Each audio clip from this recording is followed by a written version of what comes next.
Howdy, friends. It's your buddy Big Ed here in London. Finally landed and talking to you from the floor because our furniture hasn't showed up yet. If you're new here, my name's Ed Pedersen. I've been a singer-songwriter, a producer, a bandmate.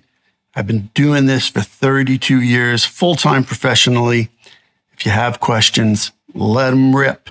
So here's the thing. I was trying to watch some movies on the plane. I can't sleep on long flights like that. And I was in business class, so I had the whole bed thing and everything. It doesn't matter.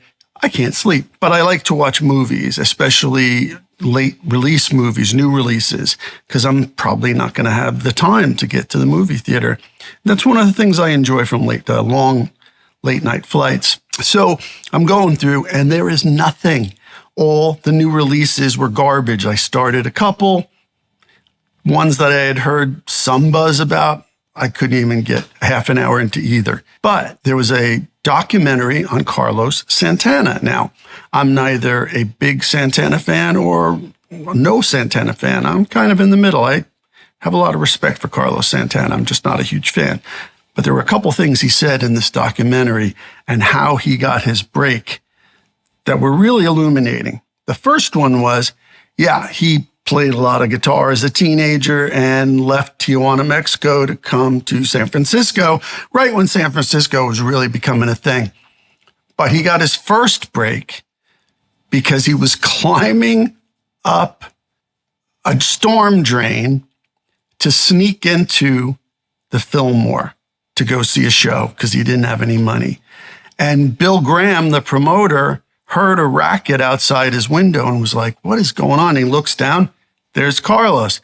And there was just something in his face, he said. There's just a warmth and a sweetness where rather than like yelling at the kid and tossing him out on his butt, he let him in and said, I get it. You got no money.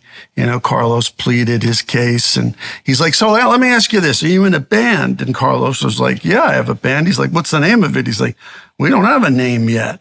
And he's like, okay, come on in and, check it out. So he comes into the show. A couple of weeks later, he's at another show. And Mike Bloomfield, the legendary guitarist, is warming up before the show. He's doing his sound check. And Bill Graham says to Bloomfield, hey, man, would you let this kid sit in with you for a little while? I've heard him play, and he's really good. So this is break number 2, both due to Bill Graham. But again, what did I say before? Relationships. You got to have friends. And miraculously, maybe more importantly, Mike Bloomfield says yes. He lets young Carlos, who's just barely, I think he's still a teenager or just barely out of his teens, get up on stage and play with them. And Carlos starts like shredding, letting it rip, but of course in a tasteful, soulful way that he's known for. That was his second break. Bill Graham then goes, okay, this kid can hold his own against the best that I've got coming in here. He's like, Carlos, break number 3. Carlos, you're going to start opening for some of the bands that are coming in here. Now, that's break number 3. That's a big break, opening up for like Cream and the Grateful Dead at the Fillmore. Okay, but you got to do the do, right? You got to hold up your end and the audience has to love you. Break number 4. The audience loves what Carlos and the rest of the band, soon to be known as Santana, were doing.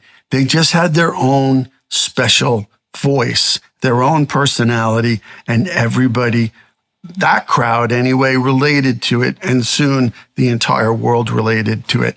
And break number 5, Bill Graham says, hey, I just got a call where there's this big festival going on. It might be the biggest festival of all time. I want you to do it. They wanted my input to help book bands. You're playing. And he's like, well, we don't even have a record deal yet. He's like, don't worry about that. Don't worry about that. The festival was Woodstock. And we've all probably seen that performance, that enigmatic, thrilling performance by Carlos and the band.